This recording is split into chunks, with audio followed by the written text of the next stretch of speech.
Back when I was a boy, I had to learn a little poem, and I expect you did as well. It went, in 1492, Columbus sailed the ocean blue.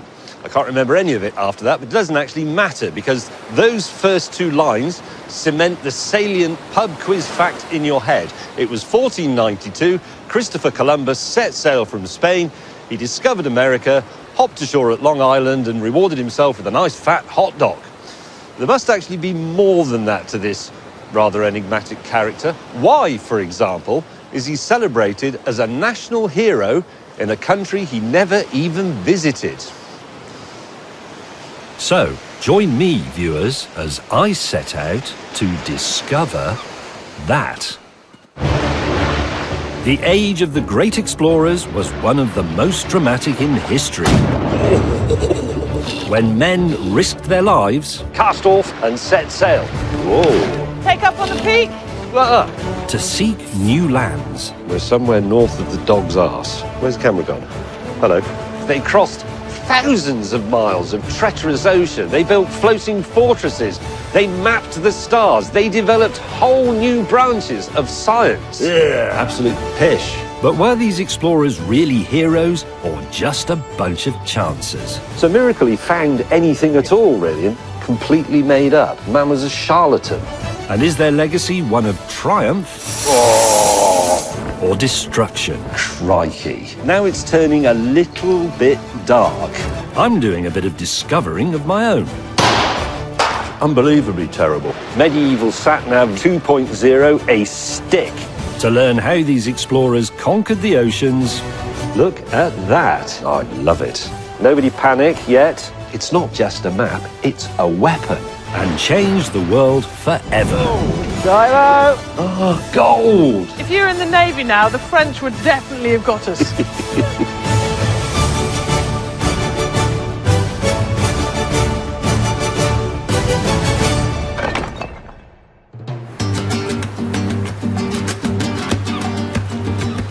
Columbus's world-changing voyages began in southwest Spain, which is nice because I get to have a lovely scenic stroll for your viewing pleasure.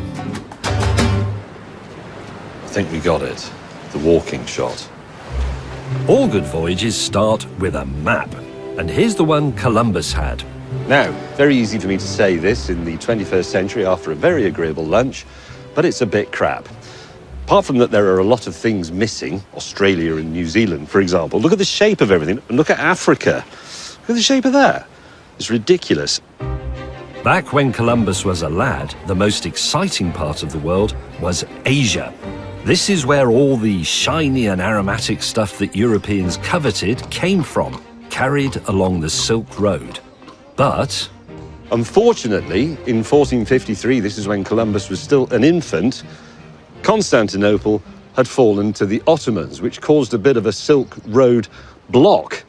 The Europeans no longer had access to all those lovely silks and spices and jewels. They were just stuck with their mud and turnips as if they were all living in Norfolk. Something had to be done, and what had to be done was to find a sea route from Europe over to the Indies, as Asia was then called. this is how the great age of exploration began. Forget the space race, this was the spice race.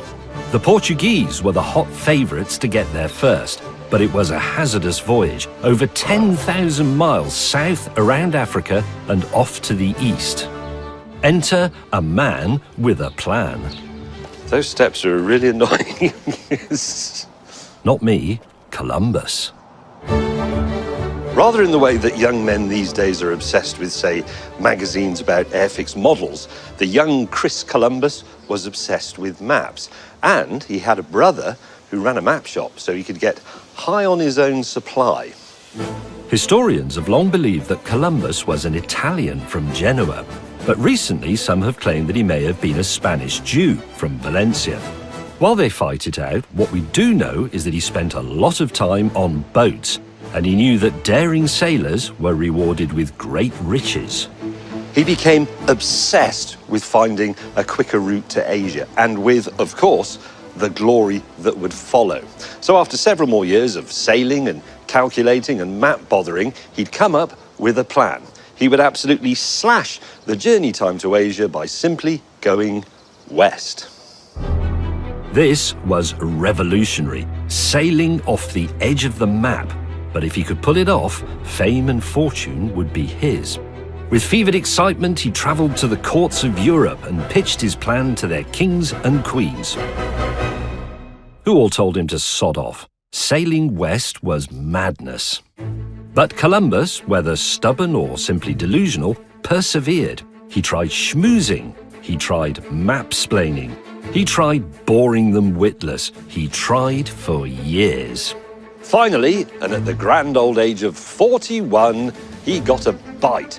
Isabella and Ferdinand of Spain had just won a very expensive war expelling the Moors from their country, and they needed a bit of a cash injection. They also probably quite liked the idea of sticking one over on their great rivals, the Portuguese. And it's also possible they were simply sick to death of Columbus nagging them.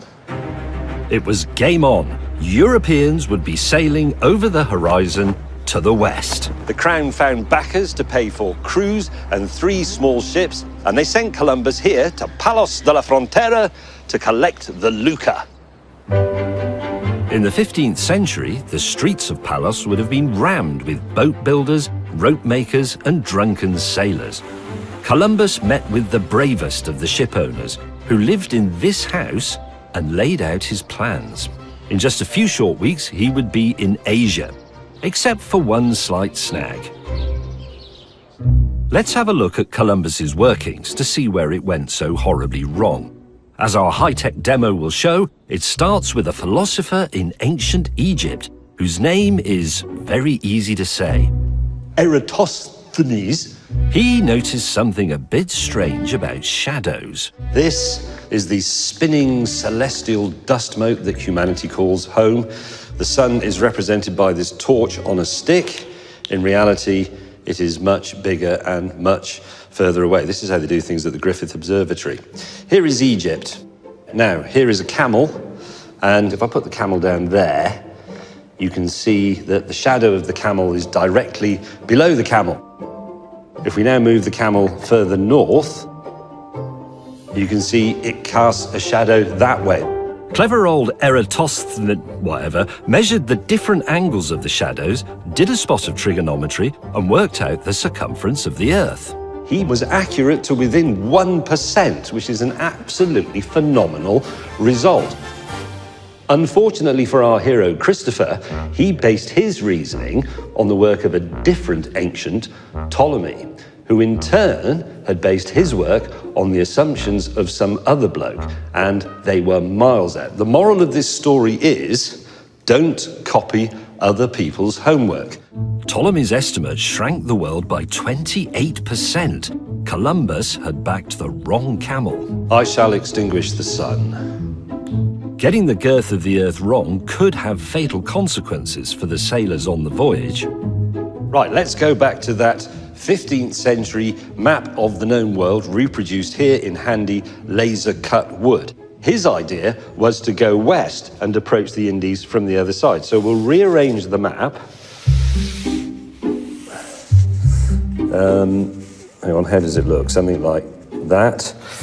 Bear with me. With the 28% shrinkage, he was already off to a bad start. But then Columbus made a series of other errors. Most notably, he confused the Roman mile with the bigger Arabic mile, and that made the Indies apparently there. Columbus's whole plan was based on an idea of the world that was 58% too small.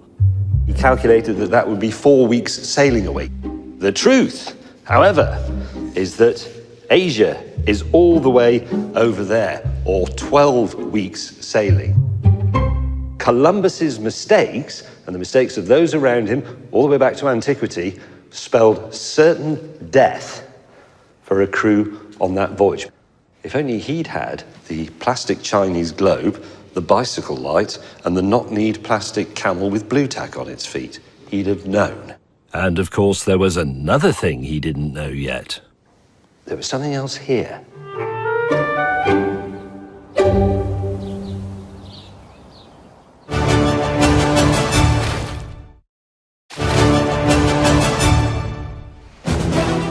Welcome back, viewers, to 1492. After 10 years of persistent nagging, Christopher Columbus has finally convinced the Spanish crown to pay for his frankly insane voyage, sailing west to Asia. There was just one thing he'd forgotten: to check if a ship could actually sail there. Well, he was in luck. Sailing technology had recently made a major leap forward, thanks to a new type of sail. Time for a demonstration. Permission to come aboard, skipper. Now, if you're expecting fancy CGI or reenactors in dodgy wigs, this is not the series for you. But if you're expecting me with dodgy hair investigating exactly how it all happened and why... Morning. Well, you're in luck. Join me aboard 12-foot dinghy Skiffy. This sail setup is known as square rig for obvious reasons. This is what most European ships would have had. But the Portuguese, especially in the 1400s, had noticed another type of sail, a triangular one. And what we're going to do today is demonstrate the difference by sailing to a buoy just over there and back again. I've got the skipper on board, who is Alan. Aye, aye. Aye, aye. And he's here to take control if necessary and to make sure I don't accidentally sail to the Caribbean. Are you ready, skipper? I am. In 3, 2, 1, go. Go. If you just slacken off that's right. Goodbye, cruel world. The first leg is downwind, plain sailing all the way. Oh God, there's the buoy. Bring it round. But next comes the upwind leg. Going in the wrong direction. Where are you, camera? Come over here. I need to talk to you. The point about the square sail is that it's really just like a big bin bag full of wind, and it's great when you're going downwind. The wind is roughly behind you, it fills up and it thrusts you along, but when you want to go towards the wind, it's a bit problematic. Whilst it's all very easy downwind, upwind the ship has to do something called tacking, basically catching what wind you can to zigzag to where you want to go. For this reason, sailors were quite nervous about sailing away from the shore downwind because their fear was that they'd never be able to get back. They'd be lost at sea forever, rather like we are. We want to go over there. But tacking with a square sail is not easy. Ready about? Ready about. Okay, here we go. We are moving. It's the wrong way. Well, that's 3 meters in about 15 minutes. It'll take us a while to find the new world at this speed. After about half an hour of getting nowhere fast, or rather slowly, we admitted defeat and got a tow from the crew back to the start line. Right, that square sail was frankly rubbish, but let's see how we get on with the triangular ones, which were an absolute game changer. In the early 15th century, sailors had noticed a different sail used in the east. On the River Nile, for example, the wind mostly blows south, but boats could still sail north just fine. Triangular sails were the key, and they would revolutionize where sailors like Columbus could go. You ready? Right, no. Just like with the square sail, the downwind leg is easy going, a gentle beeline towards our buoy. Right, we're going to come round up towards the wind now. But as we round the buoy, we're not being blown backwards. We're pretty much going in the right direction. That's where we want to go, but we're only sort of 30 or 40 degrees off. It's a huge difference. The sail is now acting like an airfoil. When the wind rushes over it, it creates an area of low pressure on the curved side, the outer side, and high pressure on the inside. It's great. And the finish line's in sight.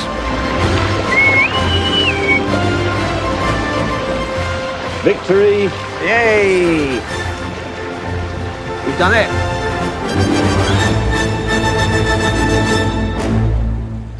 What a craft Skiffy is with triangular sails. A nice, neat zigzag, and home in time for cocktails and a debrief. And that was deeply significant because it shortened journey times and it meant the sailors weren't quite so scared of being lost at sea. All because of triangular sails. It's fantastic. A simple change in the shape of a sail meant that Columbus could now change the shape of the world. But to go with his sails, he needed ships. And for ships, he needed to go to Palos Port, the Cape Canaveral of its time. Here is a replica of Columbus's fleet. In the middle is the Santa Maria. And not really very big when you consider what it was going to achieve, but it is at least plumptious in the hold, so it can bring back all those spices and treasures from Asia. Either side there is the Pinta and the Nina, based on Portuguese designs, small, sleek, fast. The whole lot could be expected to bimble along at a very vigorous 4 knots or so, roughly a brisk walk. Ships like these were one of the greatest feats of engineering of the age. Floating fortresses that harnessed the wind to transport you to lands afar. Now, if anybody watching this is thinking, oh, that would be an adventure, going off on an old sailing ship, you might want to think again. Come aboard and I'll show you what I mean. You have to bear in mind that there were 90 blokes on these 3 tubs. They stayed in the same clothes for the entire voyage in their own slime and filth. They slept in shifts, and you slept simply in a convenient place on the deck, probably curled up on an old sack or something. The smallest of the lot was the Nina. A proper little leaky tub, God above. It's about 60 feet stem to stern. And I don't know if you've ever watched any of those YouTube videos called things like Container Ship in Heavy Atlantic Swell. They're absolutely terrifying. But now imagine doing that in this, which is really just a bit of a GCSE woodwork project. It's unthinkable. This would be bad enough on a trip along the coast, but the renegade Columbus would be sailing these ships west into the blue beyond. I don't know what he's smiling about. Believe it or not, it wasn't that easy to persuade men to go on these voyages. And one way they got around this problem was to offer an amnesty to criminals. Murderers, for example, will let you off, but you have to go on Christopher Columbus's voyage. To sum up, this was a death cruise on a rickety tub, sleeping on a sack with a bunch of stinking murderers. No wonder he couldn't get the staff. I know some of you are wondering, and no, there were no lavs on board. You just had to let it hang out over the side. But at least the food was terrible. Somehow, Columbus managed to scrounge up a motley crew of 87 sailors, and they would need feeding.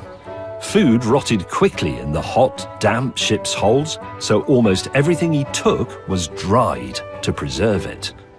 Right, well, here is a selection of the sort of things Columbus's crews would have had on board. There's salted fish, some hard cheese, salted pork, peas, raisins, lentils, and some nuts. They would have also had lots of liquid things, thankfully, delicious red wine and beer. But half of their calorie intake would have come from something called ship's biscuits, or hard tack. And we're going to make some of that right now. Okay, this is not really very different from making something like a chapati, but don't get your hopes up. It's a very basic recipe. 2 types of flour, boring old wholemeal, and a delicious fibrous green flour made from peas. Very nice. Add some salt, because even sailors deserve flavour in their biscuits, and bind it all together with water. Now, I've worked on a cooking show, and I know that we're now going to skip ahead to a point where I've already made a lovely ball of dough. That's how cooking shows work, even in the 15th century. Weirdly that we're talking about explorers, this has worked out to look more like a map of Tasmania, but anyway, that comes much later. Now, one essential requirement of ship's biscuits was that under no circumstances were they allowed to be light and fluffy. They made a series of holes in it, going all the way through, with a fork, to stop exactly that happening. So anyway, that's basically the gist of it. And now, again, by the magic of television, we will skip forward to a point where a whole load of these have been baked. Look at those. Let's see what it tasted like being an explorer.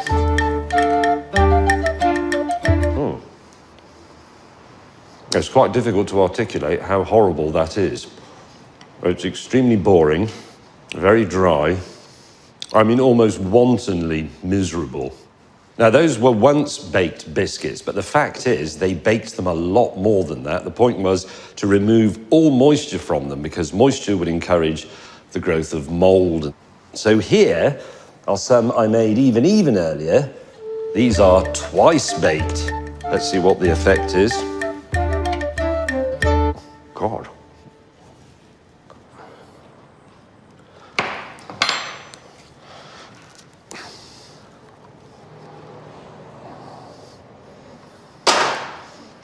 So hard to chew. That's only twice baked. Okay, 4 times baked ship's biscuits.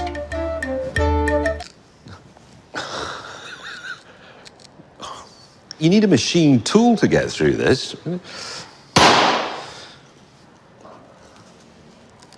Oh, a bit came off. It's unbelievably terrible. Oh, excuse me, I'm going to have a bit of beer to get rid of that. The sailors soaked the biscuits in water to soften them. But once a day, if the weather was calm enough to cook, they got to dip them in a bowl of this stuff. Ta-da! Salt, pork and pea stew. That is a pre-softened ship's biscuit. I can't do it, I'm sorry. How long has that been soaking for? An hour? Best resort to a spoon if I want to keep my teeth. That is delicious, but it might be delicious because I've been eating ship's biscuits. It's a bit like being beaten up, and then when it stops you think, this is nice, but it isn't really nice, it's just normal. Columbus's very baked biscuits might have been mould-free, but there wasn't much he could do about these little fellas. These are weevils. And these got into absolutely everything. Now, they're perfectly harmless to eat. They also help to weaken the structural integrity of the ship's biscuit by burrowing through them. But nevertheless, they are weevils. To demonstrate just how different their enthusiasm for ship's biscuits is compared with mine, oh yeah, they've gone absolutely mad for it. They're also escaping. Some of them have actually jumped out. They're very agile. So now, as a poor sailor, miles from home, hungry, probably cold, you're faced with a stark choice. It's a protein-enhanced, unchewable ship's biscuit or a nice glass of red.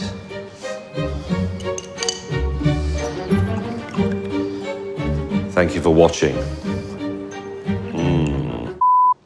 Oh, God, there's one in there.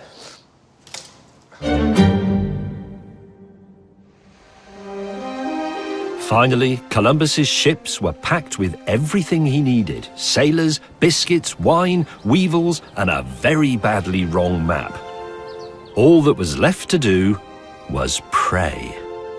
The night before the voyage, Columbus came and prayed fervently to the Virgin Mary because he knew that what he was about to do was terrifying. Even for a seasoned sailor, it was a highly dangerous leap into the unknown. O mare, o la male, went the ancient Genoese saying. The sea is evil. Early the next morning, after 4 months of preparation and decades of planning, the 3 tiny little ships weighed anchor and set off that way, over the horizon, into the unknown.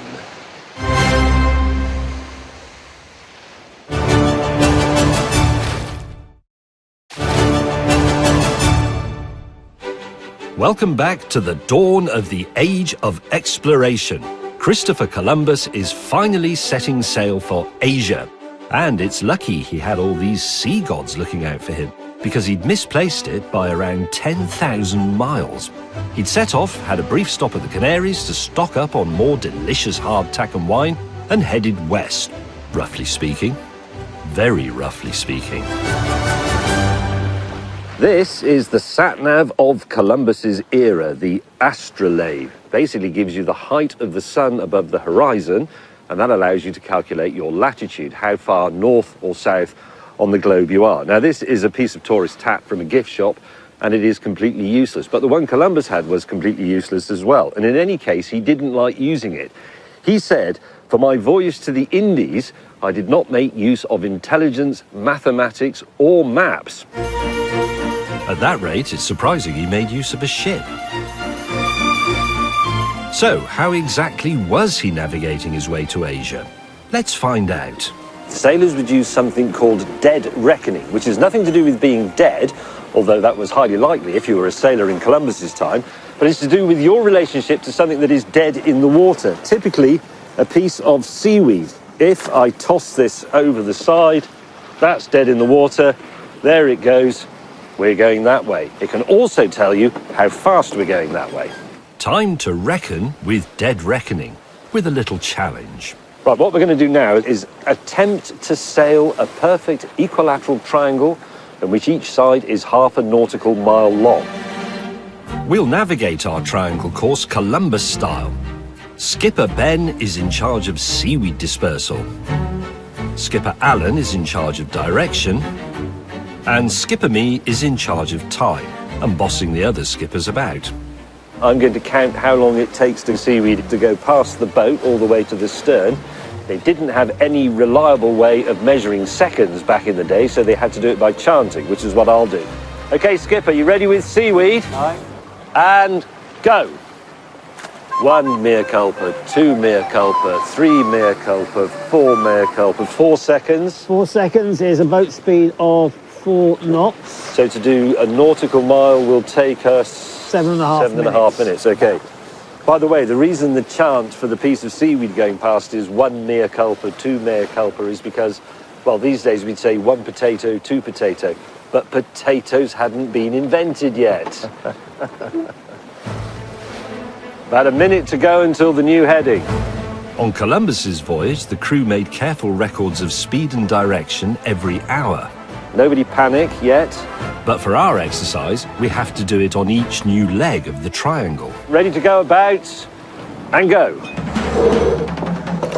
Gonna go with a bang, guys. Yeah. Helm over. Okay. Gyro.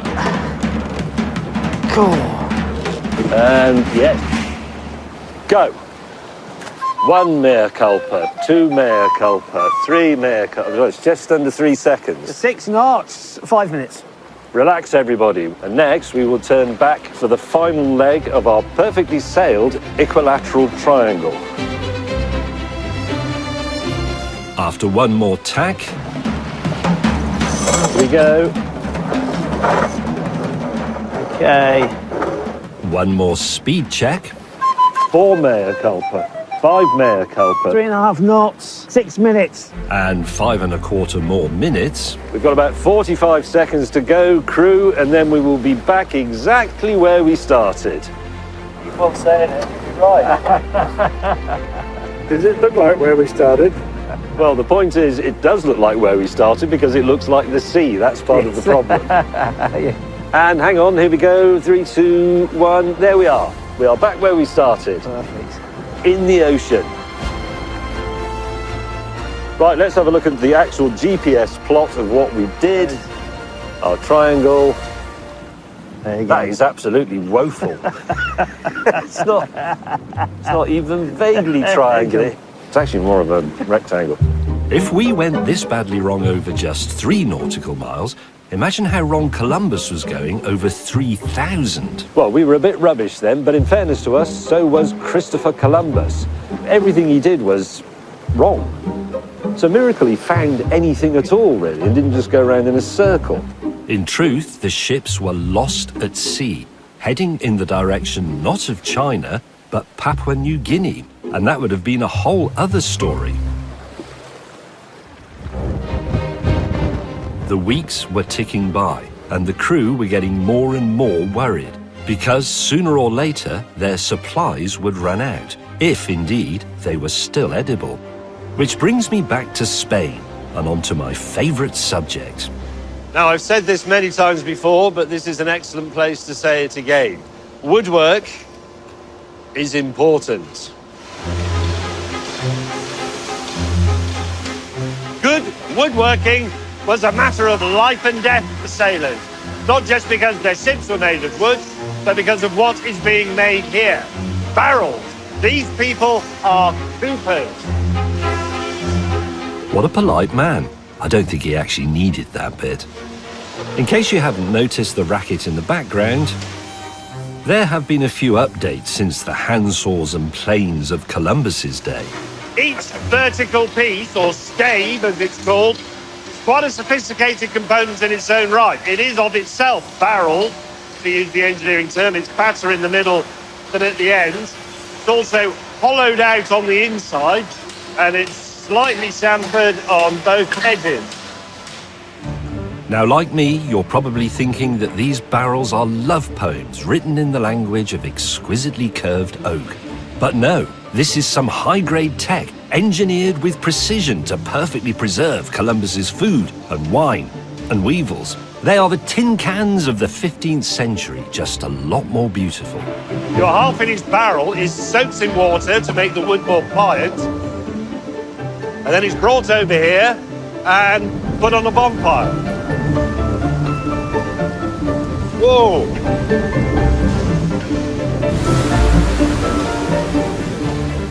Thank God he put it out. Look at the inside.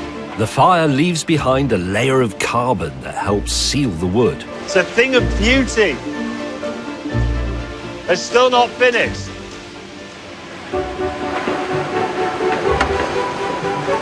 Getting that end in is a little bit like getting the tyre back on your bicycle after a puncture.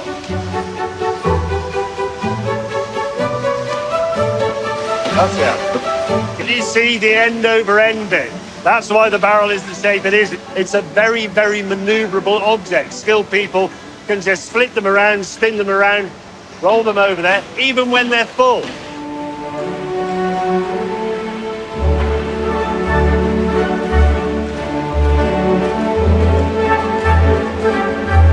You find yourself slightly in fear of being run over by a barrel.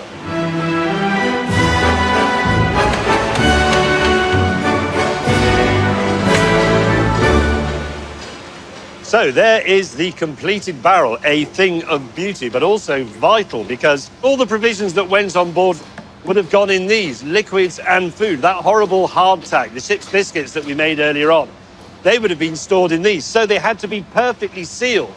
Otherwise, liquids would run out or seawater would get in and make those biscuits, believe it or not, even more unpalatable. So this really is a matter of life and death for sailors. The cooper is as important as the captain and as the shipwright. So I'm going to say it again, woodwork is important. Now, while these beautiful barrels would have perfectly preserved Columbus's dried foods, as his voyage went on, his drinking water would have started festering with deadly diseases. Time to visit a lab with my own mini water barrel, presumably made by a Mini Cooper. Now, 4 weeks or so ago, Jason, our Spanish fixer, filled this with water, well water, fresh but untreated, exactly the sort that Columbus would have had on his journey. And Chris thought the voyage would last for 4 weeks. So let's see what 4-week-old barrel-stored water is like. Here we have a sample pot. We need 100 millilitres. Oh dear. It's disgusting. It's a sort of stale and definitely a bit brown. If only we had a lab technician called Melania to do a proper analysis of that for us. Gracias. Melania is going to extract the filth from our water and grow a culture from it to see what's lurking. That now goes off for analysis in the lab. She'll also do a second batch that factors in the sailors' hygiene on board. Last time I was left alone in a chemistry lab with a Bunsen burner was in about 1976. Didn't end very well. So now do I get to look down a microscope? In the great tradition of television, here's one Melania made earlier. First, the 4-week-old well water straight from the barrel. Ooh, that looks disgusting. What is it?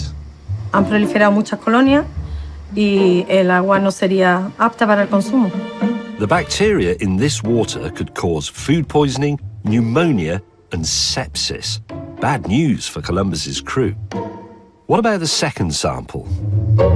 Now, what Melania did, sort of simulate water that would have been drunk by people from a communal scuttle bucket with their personal drinking cups, tankards, if you like. And of course, the sailors didn't live particularly clean or wholesome lives, so things like sweat and fecal matter would have been introduced. And I look at it under my magnifying lamp. Ugh! It's got a face.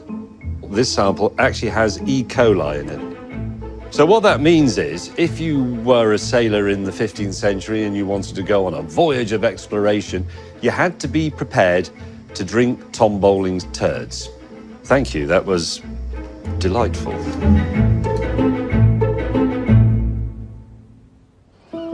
Back to 1492, nearly a month into Columbus's journey. He'd thought that by now he'd be enjoying a slap-up supper and a hero's welcome in Asia. But he was still lost in the blue beyond. 4 weeks passed, and then 5 weeks. Supplies were dwindling, there was still no sign of land, the crew were becoming edgy, and they wanted to turn back. Columbus's crap sums on the back of an envelope were leading them further and further into nothingness. The water must have been disgusting by now. But maybe God was on Columbus's side, because after 5 and a bit weeks at sea, and at almost exactly the point where he said they would find land, they found land. But it wasn't Asia.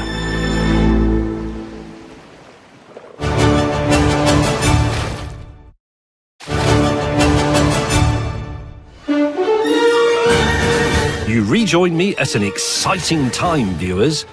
An utterly inept sailor, Mum. not me, Columbus, had somehow crossed an ocean and made it to, not Asia, some mysterious islands that we now know as the Bahamas, Cuba and Hispaniola in the Caribbean, in the Americas. Try telling him that, though. He was certain he was on some islands just off Japan.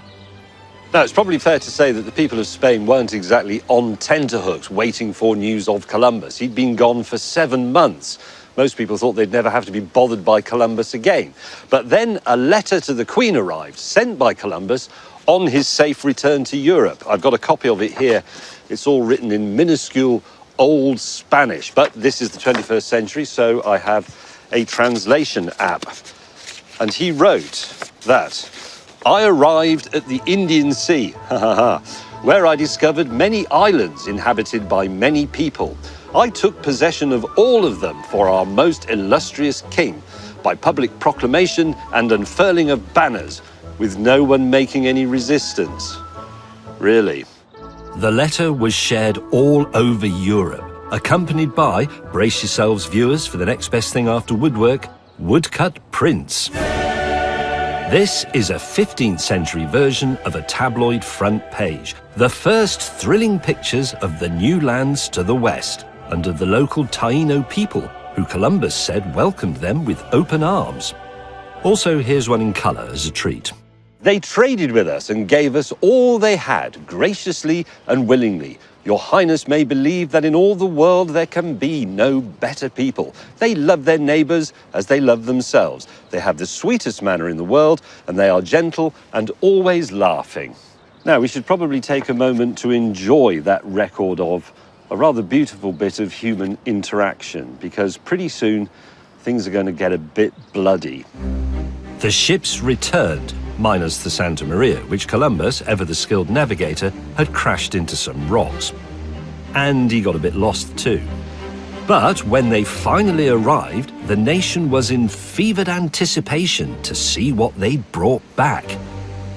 The two ships arrived back in Spain 7 months after they'd departed, and they were full of marvellous and exotic things, the likes of which had never been seen in mouldy old Europe. To start with, exotic fruits.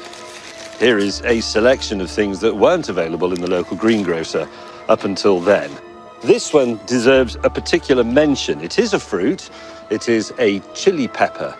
And people discovered that if you ate these, they set fire to both ends of your alimentary canal. But they did change our eating habits forever. There were fun new pets. Talking parrots became all the rage, whether you were a prince or a pirate. This one came from the visitor's centre. There were things to swing in. The hammock would go on to revolutionise sailing and the health of sailors. There was, oh dear, tobacco.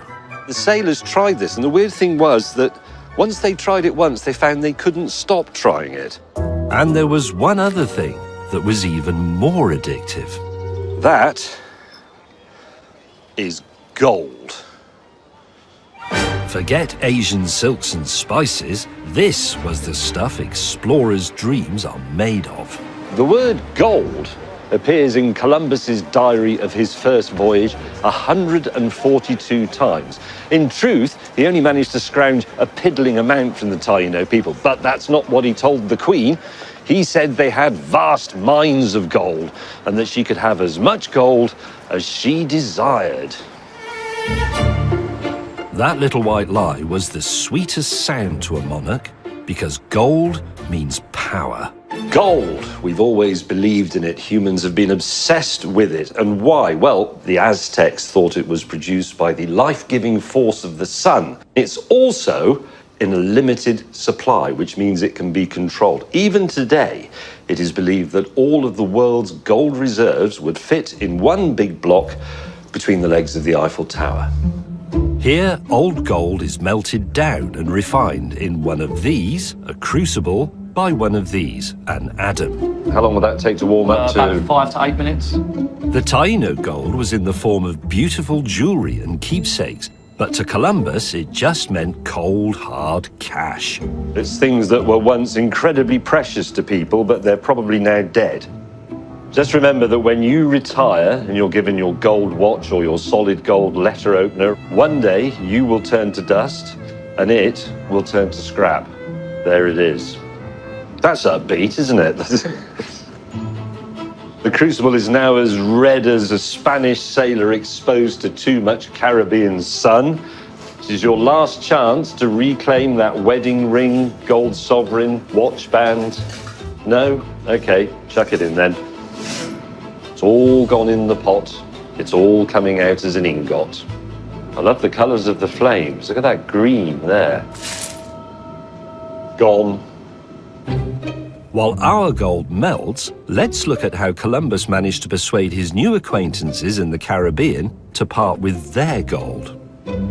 Now, the Taino people on the islands didn't have this technology. They didn't have furnaces. What they would do was find nuggets in the streams and rivers and simply hammer them into shape. But what really impressed them was the work of the Arawak people on the mainland, because they did have furnaces. They melted gold and they alloyed it with rich red copper to give them something a bit like what we would call rose gold. They called it quinine.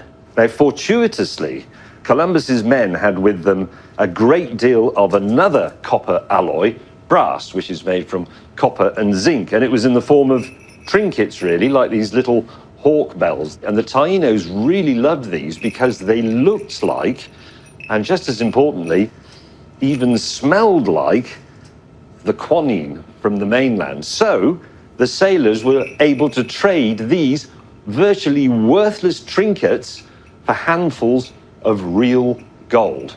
The sailors couldn't believe their luck. Neither could the Spanish crown. Right, here is the big moment, the pour. I'm going to press the button. Are you ready for me to press the button? Here it comes. Ah, gold! We talk about people dripping in gold. This actually is dripping gold. Looks like a slightly bar of toffee at the moment. Just don't lick it. Columbus said that gold is the greatest treasure and that he who possesses it can do all he wishes in life. I like it. Gold, simply put, meant greatness. Gold, like the love it so often represents, has been quenched. Last thing now to clean it. And it's heavy because it's gold. Ho, ho, ho. There it is. Even in that state, it's worth, I would guess, what, 350, 400,000? Yeah, give or take. So really, it's that or a pretty decent house. That's what the Spanish went mad for. It drove them insane. Is your security quite good here? Columbus was the court's new golden boy. He was granted a second voyage post-haste. But this wasn't just a gold grab, or at least it couldn't be seen as one. Isabella wanted souls too, to convert the Taino people from their gods to her Christian one. This time Columbus set sail with 17 ships, full of sailors obviously, but also soldiers, priests, woodworkers, stonemasons, miners, everybody you needed to set up a whole new society. And his instructions from the crown were twofold: convert souls and find gold.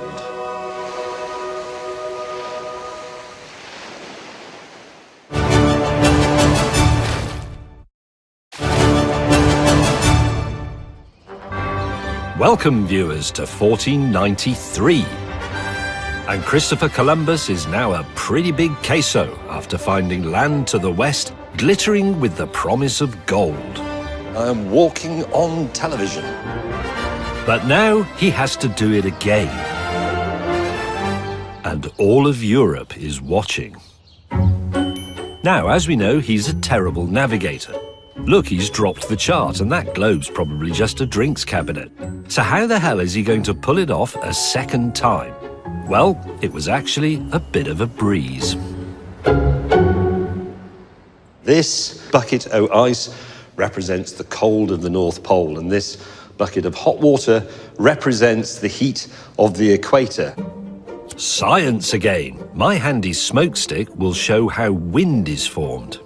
And you'll see that the flow of cold to warm will make it go down that tube to the equator in a second. Yes! Look at that. That's really quite fabulous, isn't it? Anyway, if I could just give that to an assistant so that I don't burn down Christopher Columbus's old headquarters. That steady airflow, aka wind, is pretty handy for sailors. If we look at the globe again, that means the wind would blow wee south towards the equator. But of course, the world is spinning. So if I make the wind blow and the world spin at the same time, look what we get. That was almost spot on, actually. Columbus had stumbled upon God's own transatlantic conveyor belt, the trade winds.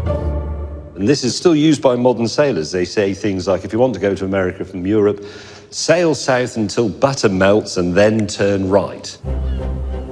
Now, any old idiot could sail to the Americas, but next came the difficult part, establishing Spain's first New World HQ. So a man who was bad at maths but got lucky was now tasked with setting up a whole town on an island 4,000 miles away. 1,200 people would be travelling with him, and they would need housing, and before that, of course, feeding. And that meant taking animals. Columbus packed cows, mules, some of these cute little fellas, Surprisingly heavy for a little pig. and of course a herd of TV's least cooperative contributors. Hello, goat. They are largely buggering off. Now, all of the animals that they took were completely alien to the people of the Caribbean. The only animals they had domesticated so far were dogs and guinea pigs, which were for, children look away, eating. Columbus's ships were the New World Noah's Ark. His animals would go on to populate the Americas. Every time the Spanish passed an island, they'd drop off a couple of pigs, a boy and a girl, obviously, so that they would multiply and become a future food source. It's just cupboard love, isn't it? You just want goat snacks. Chomp, chomp, chomp. Goats like these ran wild and feral all over. And if you've never heard one, you might have found their bleating quite intimidating or even terrifying, until you work out that goats are actually just complete half-wits, aren't you? But there was one animal that would truly captivate the people of the New World. Imagine if you'd never seen a horse before, or more importantly, seen someone riding one going faster than any human could go on their own legs. The horse would become incredibly important to the indigenous people's culture because they could ride them for transport. They also used them for warfare and for hunting. And most importantly, if you'd never seen a horse before and you didn't have horses, you would never have seen that level of cuteness. That foal is 1 week old. Took me years to learn that. Standing up and wagging my tail. Trousers. Oh.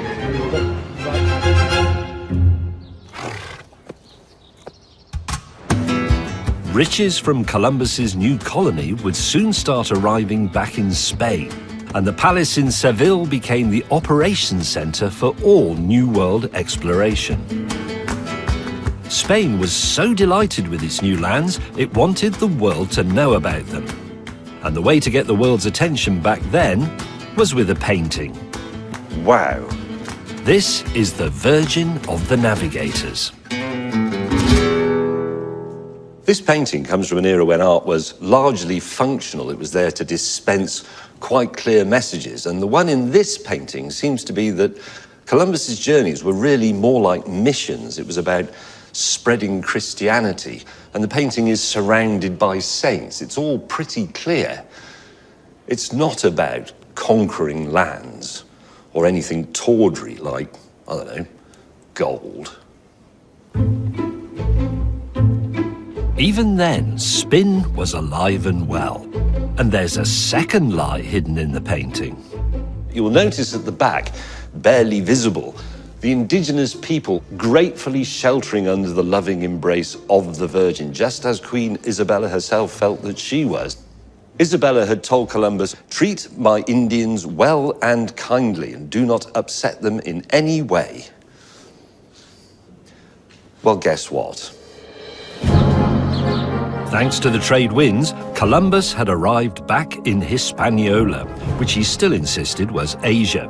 He built a rudimentary camp, called it La Isabela, and waited for the gold to roll in.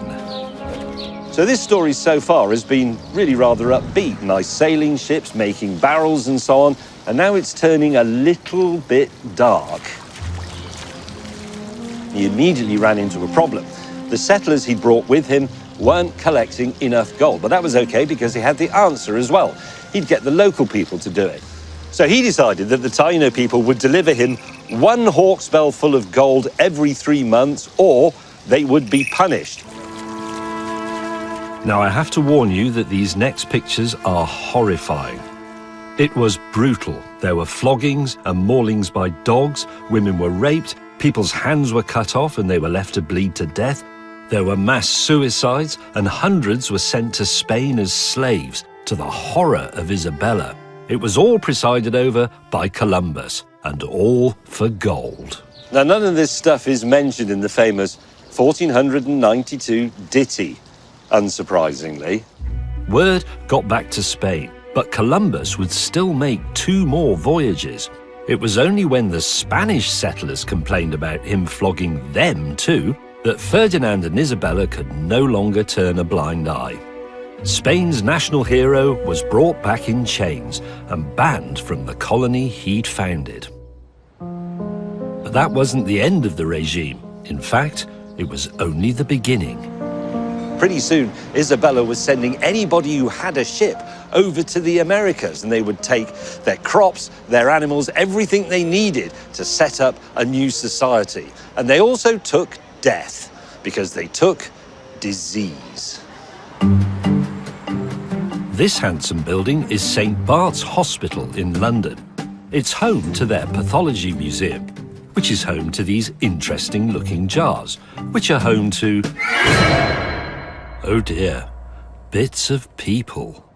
This is one of the few places in the world where you can still see the hideous effects of the sort of diseases that were rife in the time of Columbus. Here, for example, is what smallpox does to you. It causes the end of your foot to drop off and land in this jar. This is what bubonic plague does to your kidneys. Typhoid does this to your, I think that's probably someone's appendix, or was. And then syphilis does terrible things to your skull, and it does particularly terrible things to your thumbs. Now, the point here is that Europeans had lived with a lot of these diseases for a very long time, so they'd built up a certain immunity. They had antibodies to act against them. But the indigenous Americans didn't have them. So when the Spanish sailors arrived, they brought quite a lot of this stuff with them to devastating effect. So far, so horrifying. But the history is worse. Dr. Caroline Dodds-Pennock is not the sort of doctor who can help you with your plague, but the sort who can help us understand what the indigenous Americans were experiencing. This is an image of the 1520 smallpox epidemic, which took place in the Aztec capital of Tenochtitlan. You can see how people experienced it. The woman here is caring, they're speaking. That's what that little scroll means. She's caring for this person here. This is smallpox. This was new to them. They didn't have it pre-Columbus. It was new. It's the first of three enormous epidemics which sweep across Mexico in the 16th century. Within 150 years of Columbus's voyage, disease, made worse by famine and war, would kill a staggering 80% of the indigenous American people. And for those who survived, more horrors awaited. You have accounts of people who are being enslaved and transported across the Atlantic even, some into the Caribbean, some all the way as far as Spain and Portugal. I hadn't really quite appreciated that. So the indigenous Americans, they were actually enslaved in Europe. Yes, but it's a really unknown part of this colonization. And so perhaps 1 million people are enslaved in Mexico alone in the first 100 years after the invasion. Maybe tens of thousands are shipped across the Atlantic, far more into other parts of the Americas. Wow, I didn't know that.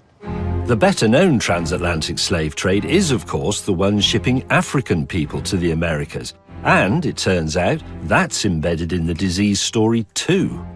In the Caribbean especially, the Spanish work to death so many people and so many die of disease that they start needing more labourers. So they begin to think in terms of importing people across the Atlantic to replace the indigenous communities. Right. Wow.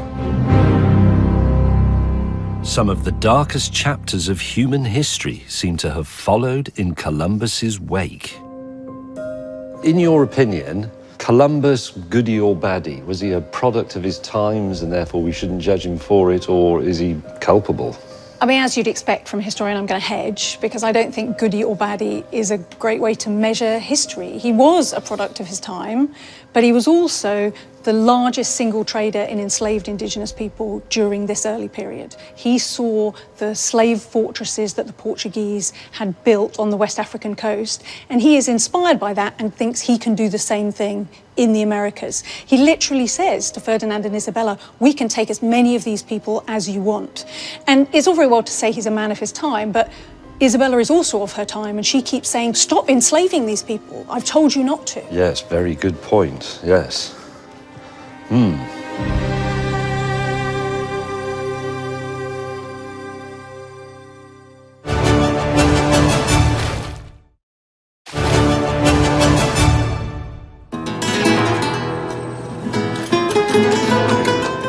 It's 1506, viewers, and after 4 journeys to the Caribbean, Christopher Columbus has been banned from the colony he'd helped found. I bet you're gagging for me to tell you about Columbus's 5th journey, the one where he finally discovers America, what would become the USA, and where he is so widely celebrated. Well, there wasn't one, because he never went there and he never set foot there. Instead, he went to bed, in a sulk, in ill health, and in a fury over his fall from grace. And then he died. Historians speculate that the cause of death could have been anything from heart disease, a tropical disease, arthritis, an intestinal parasite, or even an STD. Whatever, as the old sailors used to say, he had gone aloft. And he is probably buried here in Seville's cathedral. I say probably because we can't be entirely sure. He was dug up and reburied 6 times. An explorer, even in death.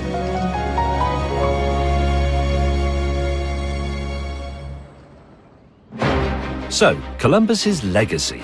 This map was made the year after he died. But what are those 2 weird streaky bits on the left? Hint, they're not called Columbus Land.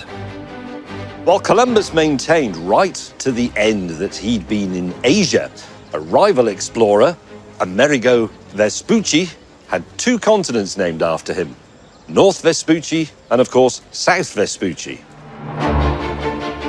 Soon, anyone with a ship was headed for the Vespuccis, or the Americas, as they're sometimes called.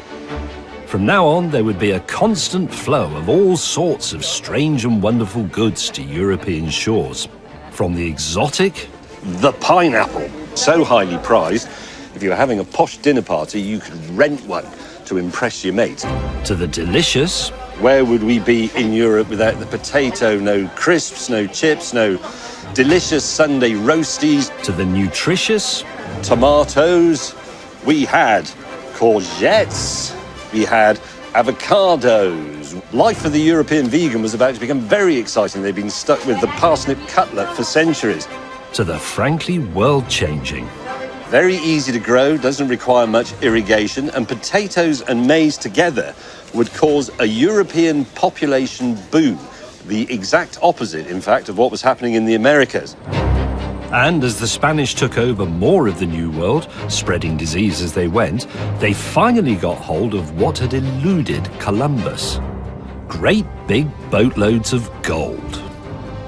Right, the exact figure is hotly debated in academic circles, i.e. pubs, but we believe that prior to Columbus's first voyage, the amount of gold in the known world came to 297 tons.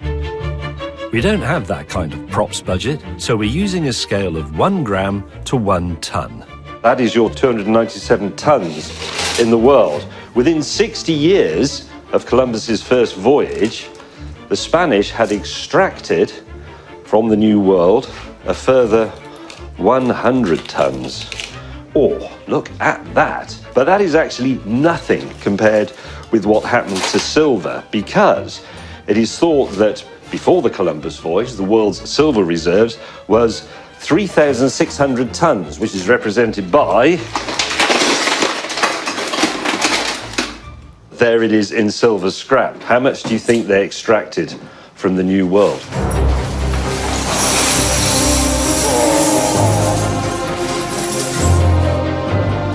$25,000 tons of silver.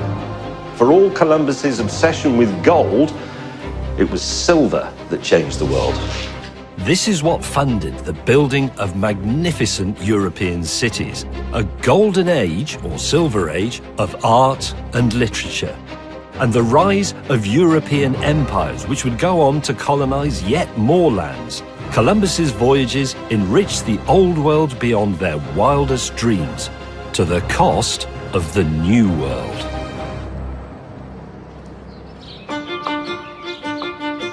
So, let's go back to the spot whence he set off.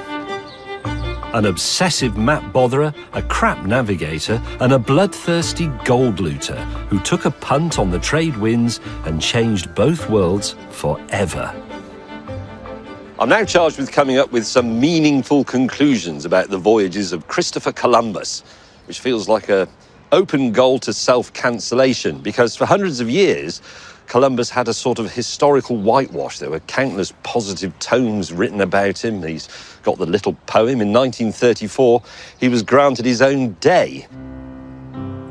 But in the last 50 years, we've started to examine these things a little more closely. And over the last 5 years, we've put them right under the microscope. 40 or so statues of Columbus have been removed around the world. But I think the way to approach this is to look at it through the lens of technology. This statue was erected to the courage of the navigator. And of course, once the sailing ship had been invented, it was going to happen. To explore is an imperative. It still is, and we're still doing it. We're going to do it into space. We will do it to the bottom of the ocean. Maybe the important thing is that in the modern age, we've become a little better at exploring inwardly. So let's remember that there are continents, there are countries, and there are peoples. But there is only one humanity, and it's work in progress.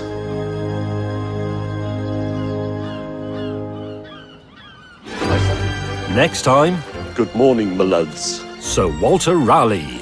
Imagine making your way here. You may want to position yourself where you can vomit discreetly into a flower bed. This is medieval sat-nav version 2.0, a stick. I've got no training, I've had no practice, so I'm going to be busking it. He touched the Queen. Yeah. Crikey. This is a Tudor license to kill. So much for the great explorer, eh?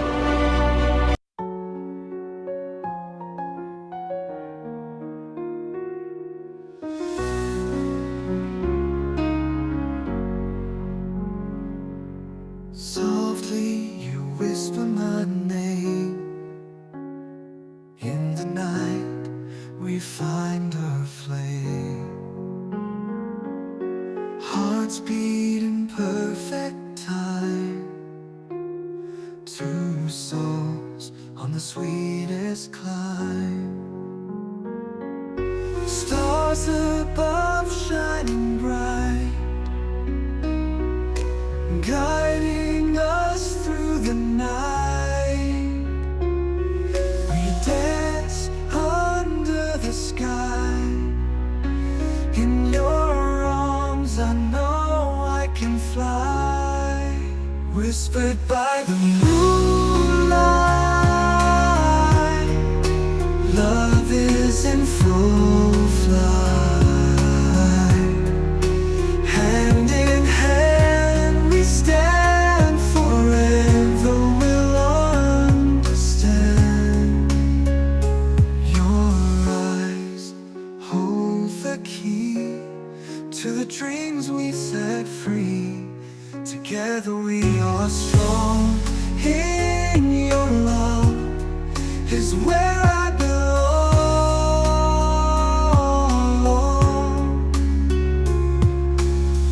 Your eyes hold the key to the dreams we set free.